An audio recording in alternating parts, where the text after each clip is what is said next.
Okay, so today we're going to go into Fourier analysis on groups. So, like an introduction to Fourier analysis on finite abelian groups. Okay, and so we're going to start off with a very simple example, which is z mod n. Okay, so we're actually going to look at this. We're actually going to think about this in two equivalent ways. One we're going to denote z of n. Okay, and that's going to be the nth roots of unity.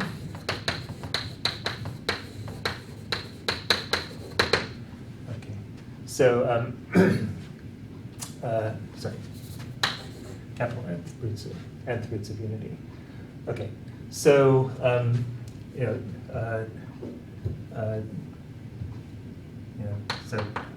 just to give it a definition, right? Like you have some complex number, you have some natural number, and if z to the n equals 1, then we say z is an nth root of unity.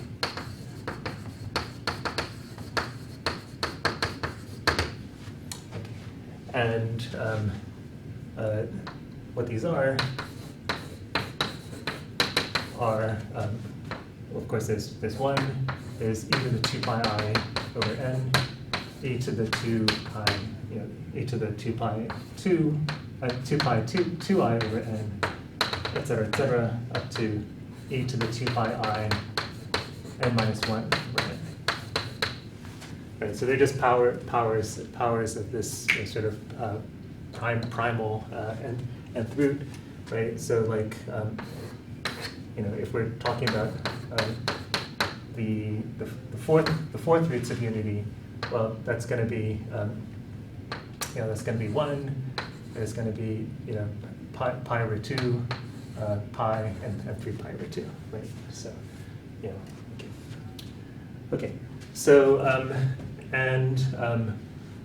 so remark that these form a group. That these guys with multiplication form an abelian group. Right. So, sorry, you know this. I'm just gonna write it up. Right, they're closed. It's closed under the group law. Right, it's closed under multiplication. Right, it's abelian. Right, the group law is commutative. It has an identity. Has an identity, and then and has multiplicative inverses. So that's the nth roots of unity, and we're also going to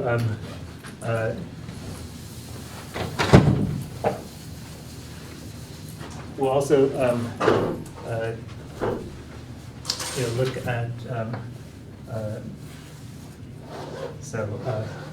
yeah, I feel kind of silly. You guys probably know all this, but I'm just going to write this up anyway. So, as you know, if you have some natural number n and 2 integers, and if their difference is divisible by n, then we say that x is congruent to y mod n, right? Of course, and this is an equivalence. This is an equivalence relation.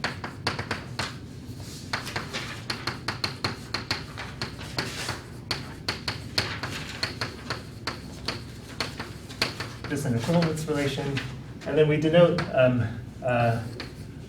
we let Rx denote the equivalence class of X.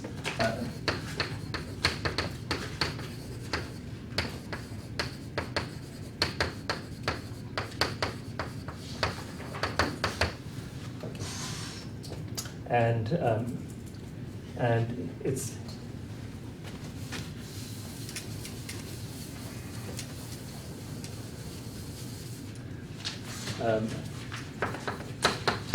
easy to see that the equivalence class of R plus X is the equivalence class of X plus the equivalence class of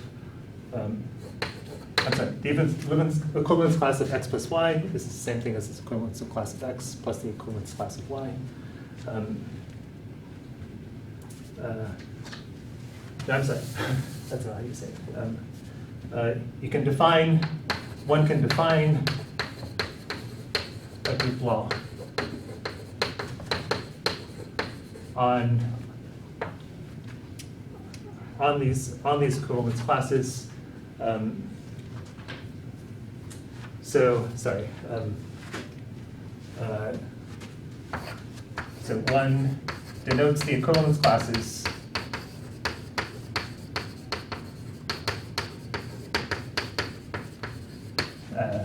as Z mod and Z.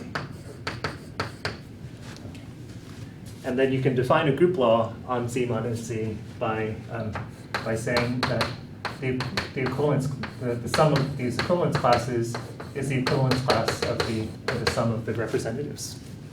Okay, and it's easy to see that this is well defined. That is, if you take different representatives, then you still end up with the same result.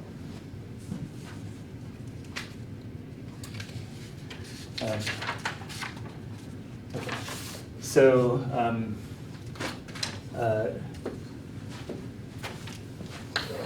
it's also, so what you do is you create, one defines an isomorphism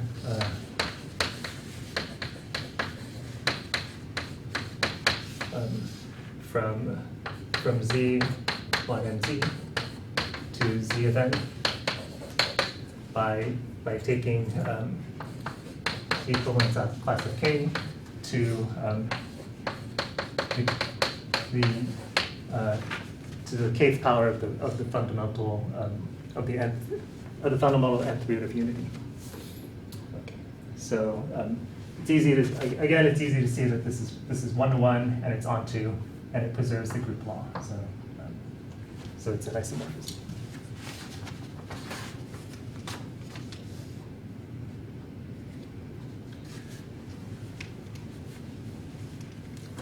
Okay, so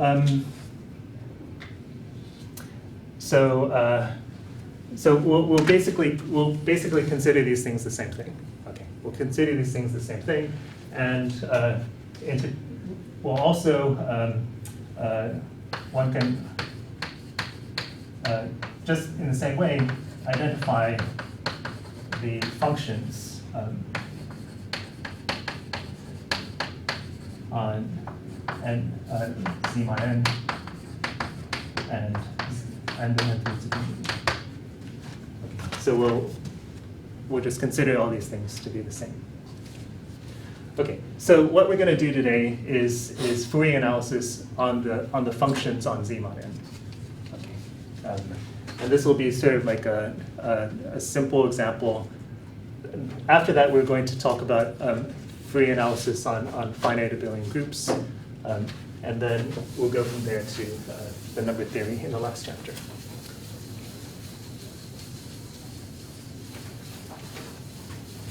Okay, so just some notation first. Let B denote the n-dimensional space,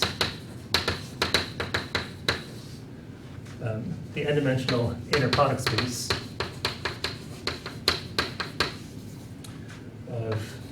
of functions f on z of n, so complex valued functions on z mod n. Okay. Right. So it's just, you've got 0 up to n minus 1, and functions on these finite points. Okay. And we give it the inner product.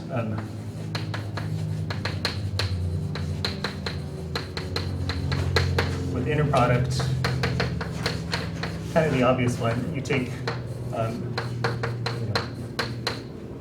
the function, you take the product of the functions at the various points, and then you sum them. In other words, you take the Hermitian inner product between the two vectors.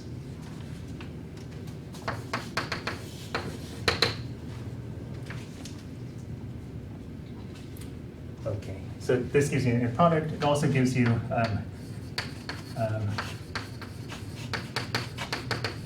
a norm, right?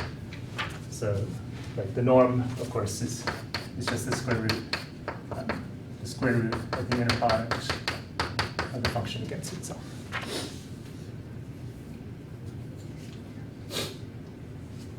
Okay, so we want to do something just like what we did for functions on the circle. We want to express these guys as linear, express functions as linear combinations of more basic functions. So recall for the circle, for functions on negative pi, the things that were important were the functions that were important look like this, right? E to the 2 pi I and x. Right. These were the things that we expressed. We expressed our functions as as sums of these guys, infinite sums of these guys, and what was good about them.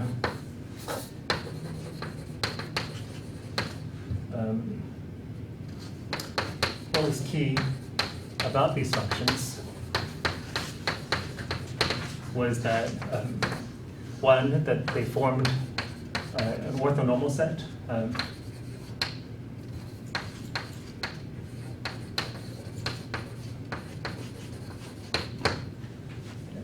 Orthonormal with respect to the inner product on negative pi.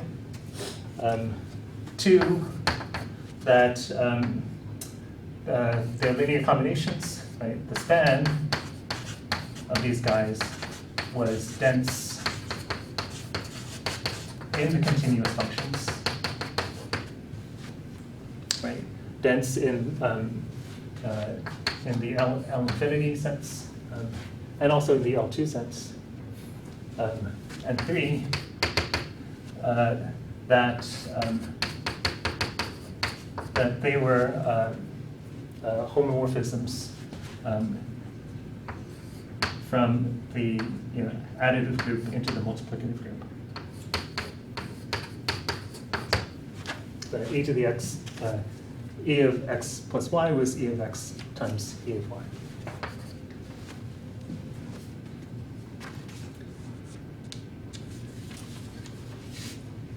Okay, so we're just going to do the same thing. We're going to create something similar for z mod n, and so here it is. So let zeta denote the e to the 2 pi I over n, right? So the kind of the primal root of unity, and then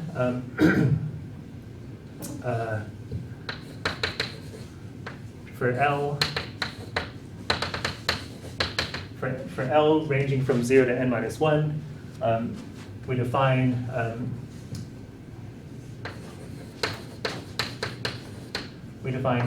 E sub L of k as zeta to the L to the K.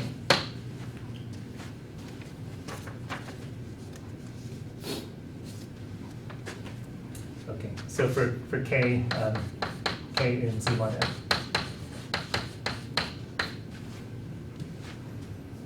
Okay, so you just take you take the Lth power, of that fundamental root, and then for each K you raise it to that Kth power. Okay, so you get e to the 2 pi I Lk over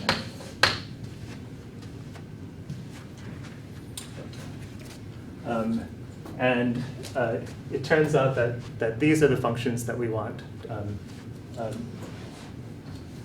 We'll use these functions. These will be the analogs of the appropriate analogs of the characters for the circle.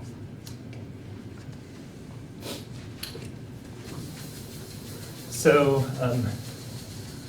just to show that they actually work out.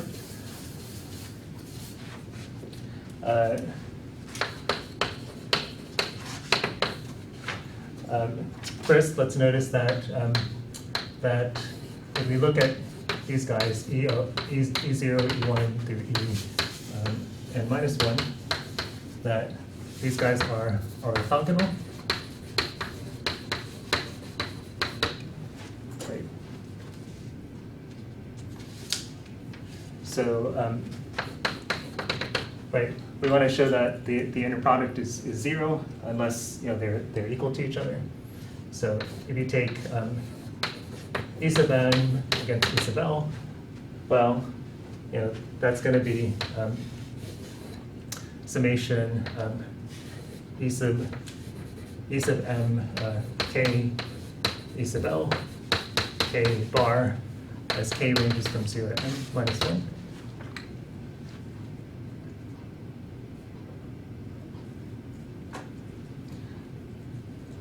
Okay, right, so what's that? That's, right, E sub mk is just going to be zeta to the km. E sub lk bar is going to be zeta to the kl bar, so that gives us negative kl, right, from 0 to n minus 1. Well, that's the same thing as zeta km minus l, as k goes from 0 to n minus 1.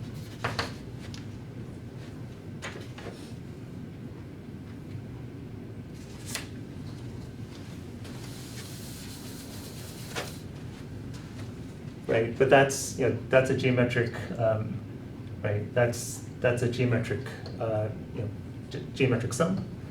Right. So right, if m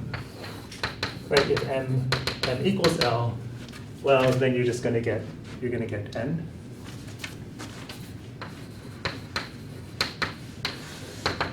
Right. If m is not equal to L, then you get 1 minus zeta to the n minus L quantity to the n over 1 minus the ratio, right?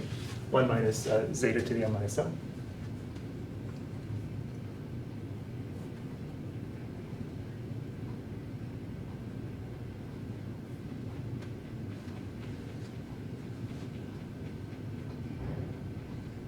Right, which is 0, right? Because this is an nth root of unity, right? To raise to the nth power, so you get 1, so it's 0, right? So you get that EL EM is equal to n if they're equal, and 0 otherwise. So they're orthogonal. Yeah, G. How come we don't scale so that it's orthonormal? Yeah, so that's what we do right now. So now let's scale. So now let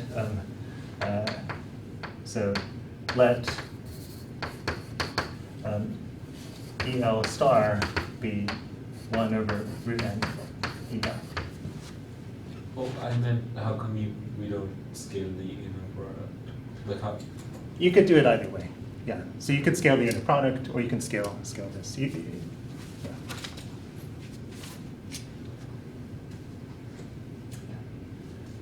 So, then once you scale it, then these guys are an orthonormal basis of V.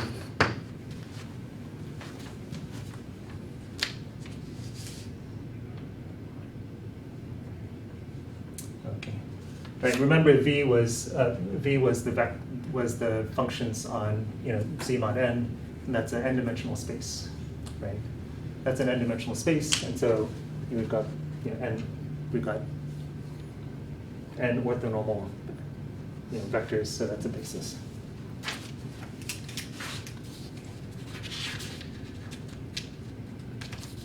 Okay, so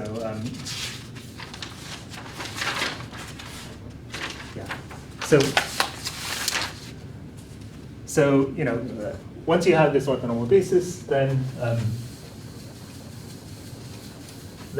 you can do you can start doing Fourier analysis. Which is it's basically just linear algebra. So it's not the most exciting thing. Okay, so now let's do the finite Fourier analysis.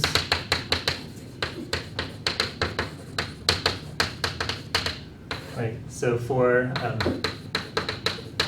if you have an f in V, right, the functions on C mod n, we define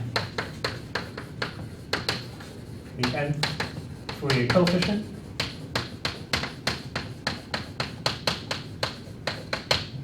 Define the nth Fourier coefficient of f in the way that you might expect, right? You take the you take f against you take f against the inner product of f against the nth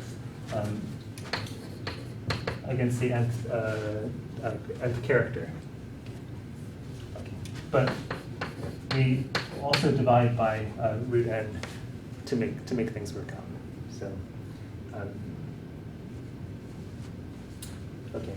So what is that? That's of course fk e to the negative 2 pi I n k over n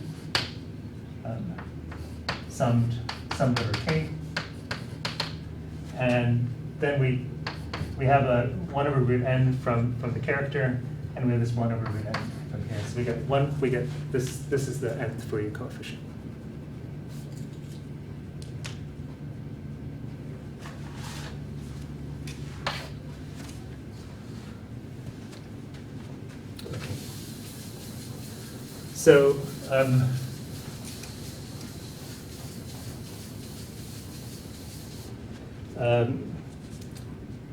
So basically, Fourier analysis. Earlier when we were talking about Fourier analysis, we said it's sort of like infinite dimensional linear algebra, right? So now that we're talking about finite Fourier analysis, well, that's just finite dimensional linear algebra. So it's just linear algebra. Okay. So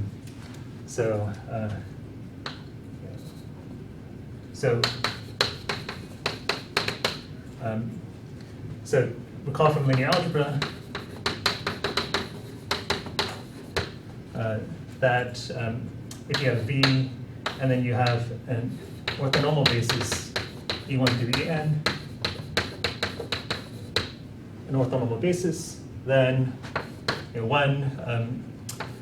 any V in the vector space can be expressed as the inner product of V against each basis vector times that basis vector.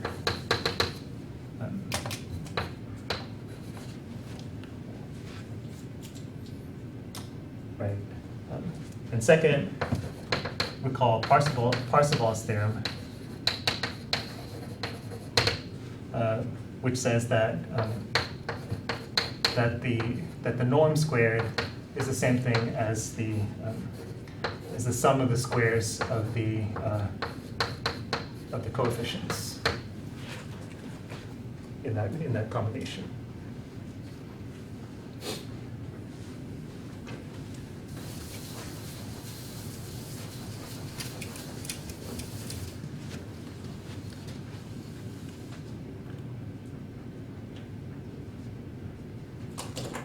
Okay, so what we want to get is a Fourier inversion, right? We want for f in V, we want to be able to say that the function can be recovered as some combination, the combination of the characters.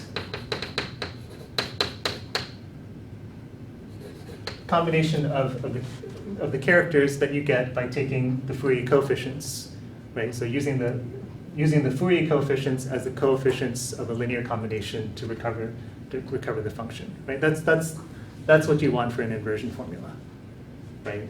But all that is just this first statement, right? Right. So right, by 1 on the left there, we know that f of k is just summation f en star en star k.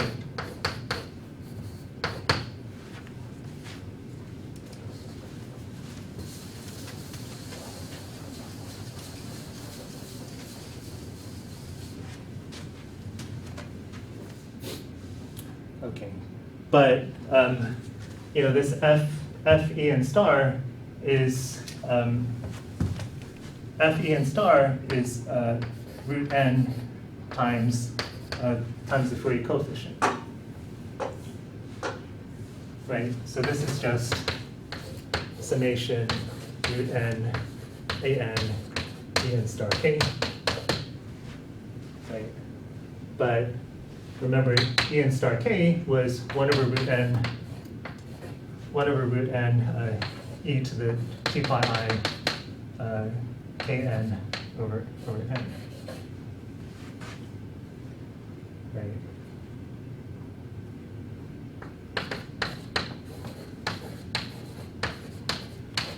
Right, and so that's it. Okay, so Fourier inversion is just, it's just this statement about orthonormal bases. Fourier inversion for, in this case, is just this linear algebra statement.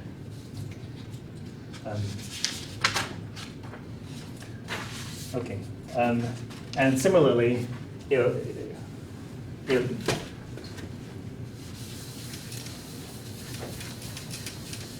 Similarly, right, one thing that you would like to have is Plancherel's theorem.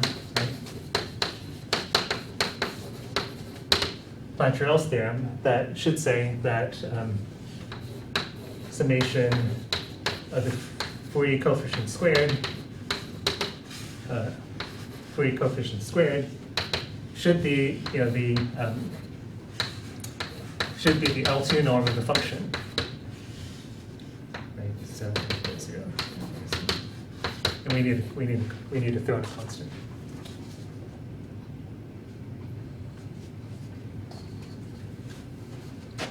Okay. But this is just Parseval's theorem in linear algebra, right? That says that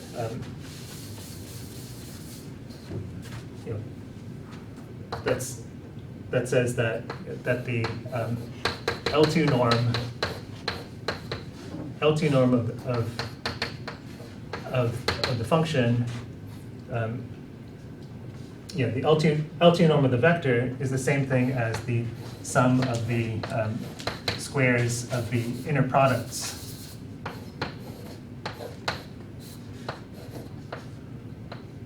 sum of the squares of the inner products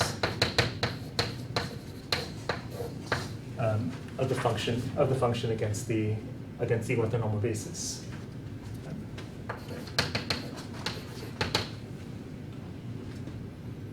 Right? Because remember, this thing is just is again square root of n a sub n, right? And so the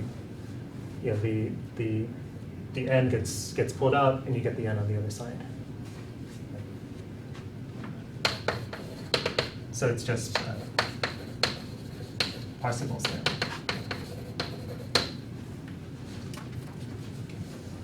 So yeah, so I mean, all this was just showing that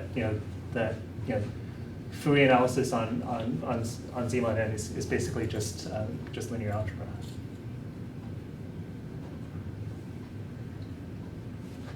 Yeah, Anne. Are there any special things that happen if n is prime? Because I know that groups, like integers, mod p, have like special properties. No, because you're not really. At least I don't think so. Yeah. Jaden, do you have something? No, Okay. I have nothing to say. Okay, thank you. Sorry, I thought I heard you say something. Okay. So that maybe this is not very exciting. Sorry. Here. So the next part I promised you is actually more interesting. Okay. So next part is called fast Fourier Transform.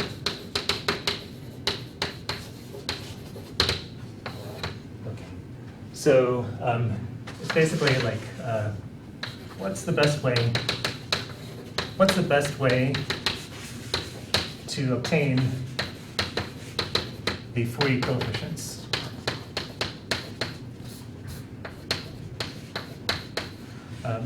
for a function on Z mod n.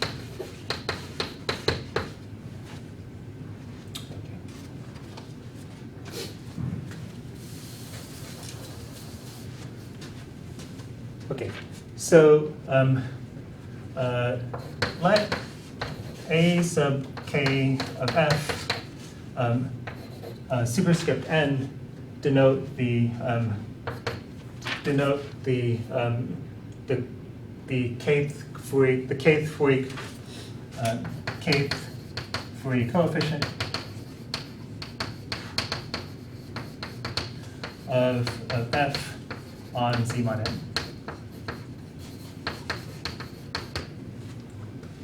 Okay, so this superscript n is to denote on what group we're working. Okay, so that's going to be if we let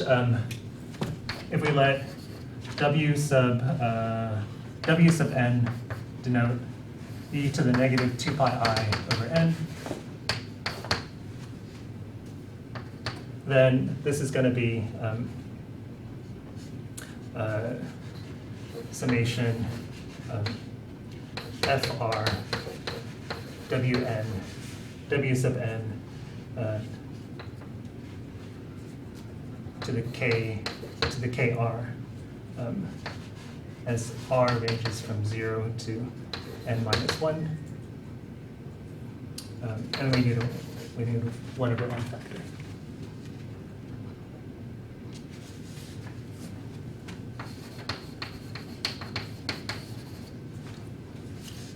Okay, so we're wondering how quickly we can calculate this coefficient. Okay, so there's a naive bound,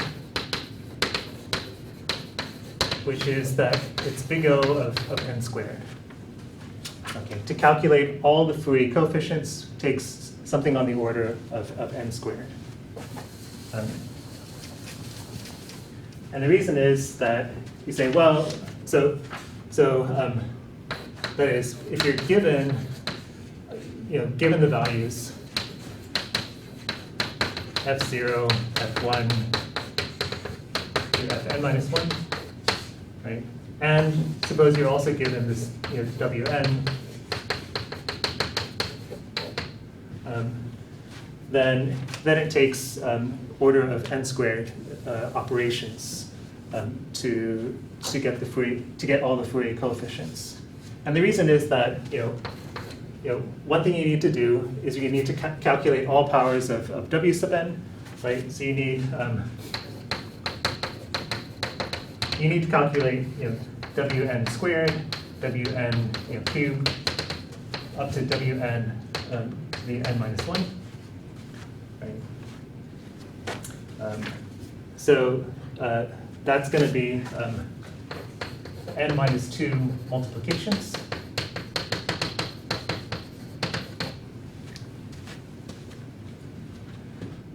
Okay, and then, once you have that,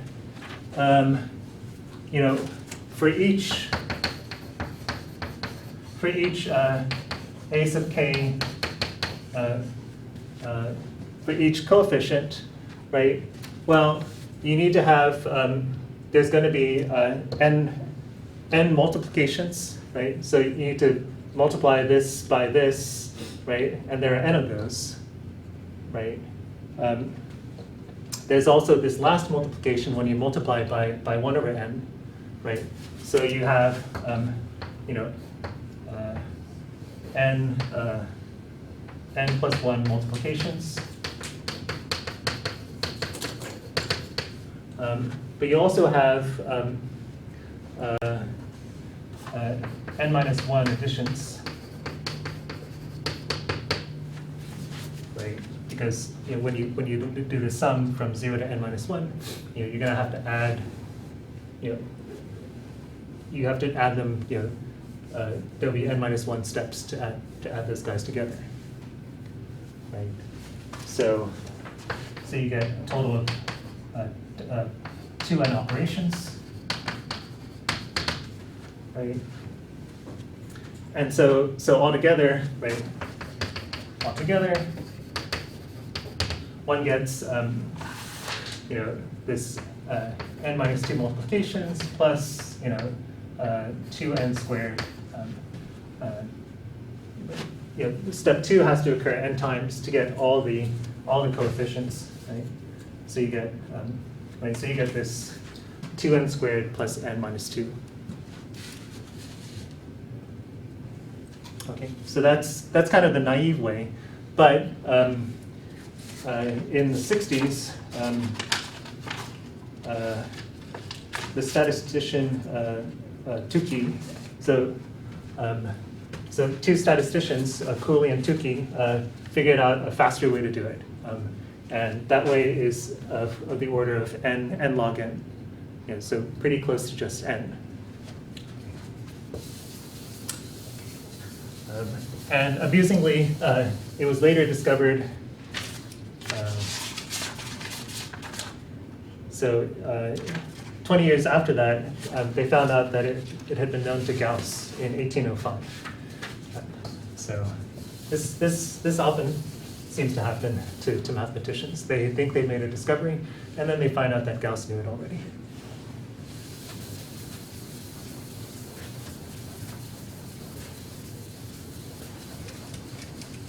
Okay, so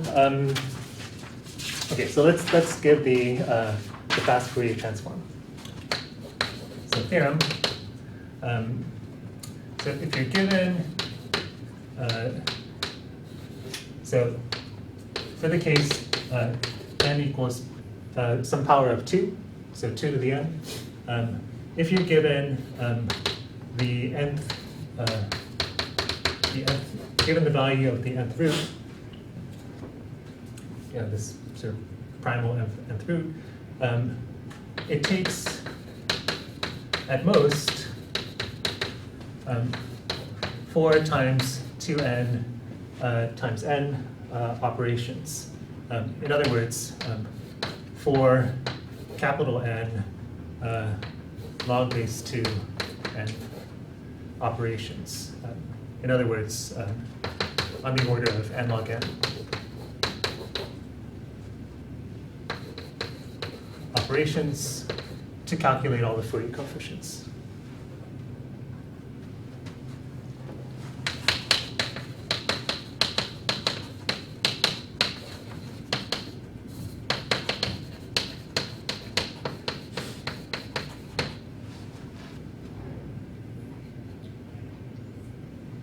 Okay, so this is pretty cool, and it's not that complicated.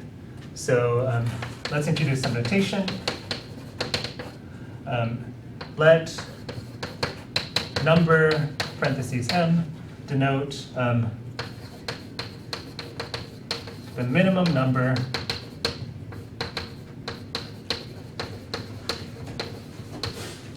of operations needed to calculate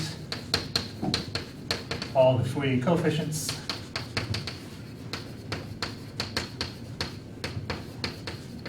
of any function on Z mod M. Okay, so this denotes like the best, the best bound on the number of operations needed. So with this number of steps, you can calculate all the Fourier coefficients of anything on Z mod MZ. Okay. And then the key lemma is the following, that if you're given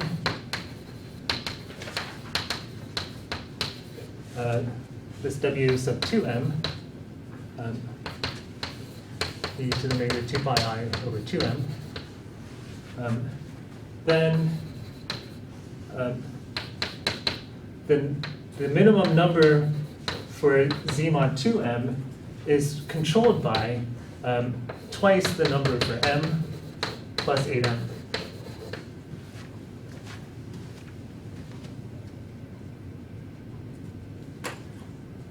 Okay, and once you have this lemma, so this number is controlled in terms of the minimum number for half the value. Okay, once you have this lemma, then this bound becomes immediate. Okay, so I'll show that later, but right now let's maybe we can. I think we might be able to do the lemma. Okay, so here's the proof. Okay, so first note that step one. Note that to calculate W sub 2m up to W sub 2m to the 2m takes no more than 2m operations, of course.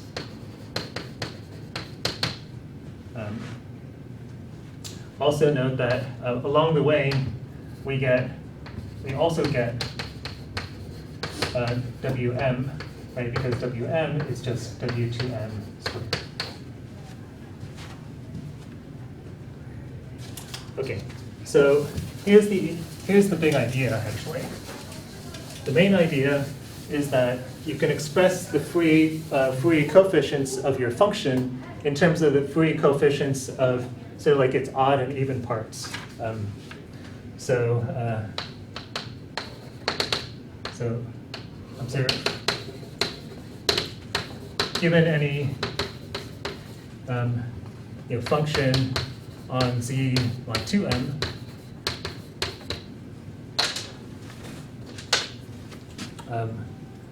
let f naught and f1 be functions be defined on Z mod m as f naught n is going to be the original f of 2n. f1n is going to be the original function evaluated at 2n plus 1.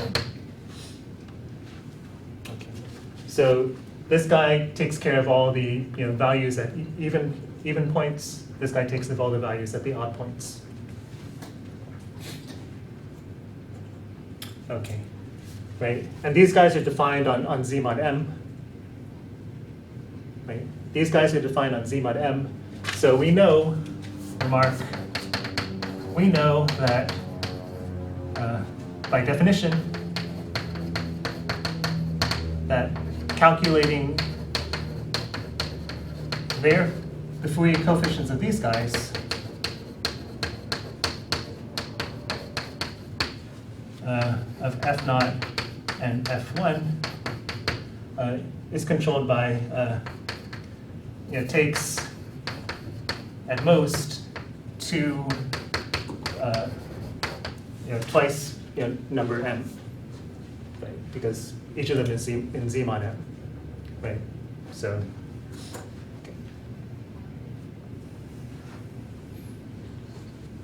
Okay, so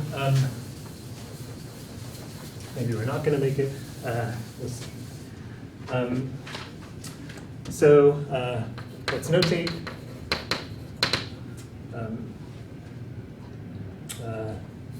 Notate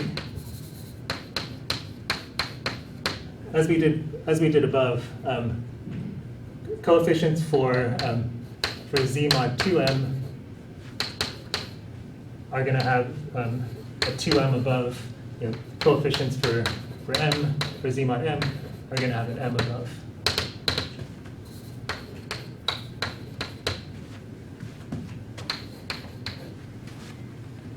Okay, so here's the claim. The claim is that that the coefficients for f, on Z mod 2m are just the average of the coefficients, well, sort of an average of the coefficients for f naught and f1.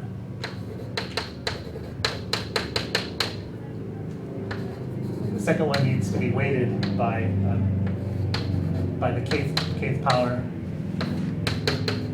power of w sub 2m.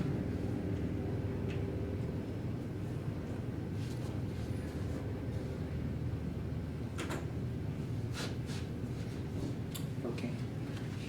So what's the point? The point is that once you get the coefficients for f naught and f1, well then there's only three steps after that, right? You need to have a multiplication, you have an addition, and then you have a multiplication, right? So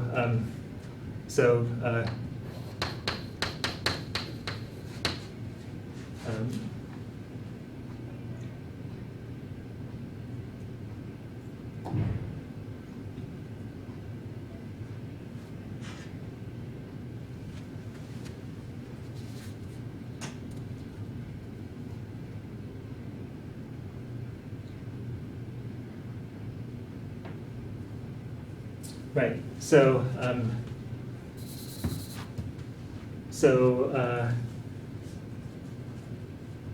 So once you have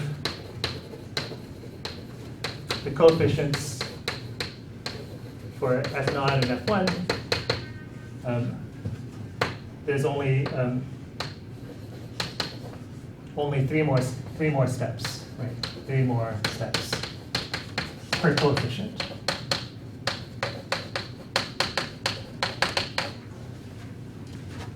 Right? Okay, so then adding things up,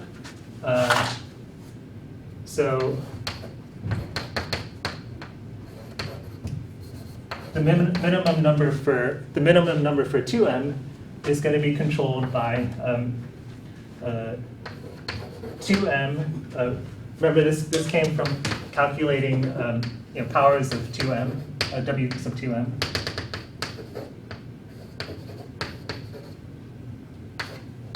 Right, plus 2 number m, which was calculating coefficients of f naught and f1, and then plus 3 times 2m, right? Because we have those 3 extra steps, but we have them per coefficient, right? Right. So that gives us the twice number of m plus 8m. Okay. And that's what the lemma says. Okay. So we can control the minimum number in terms of the minimum number of half of the half of the 2m. Okay. So that's the lemma. We still need to prove the claim. We'll start off with the claim next time. The claim is actually just a calculation. You write down what this is, and then you can see that it splits up into these 2 parts. Okay. And then finishing the claim will give the lemma, and then once you have the lemma, like I said, then the proof of fast Fourier transform follows immediately. Okay, yeah.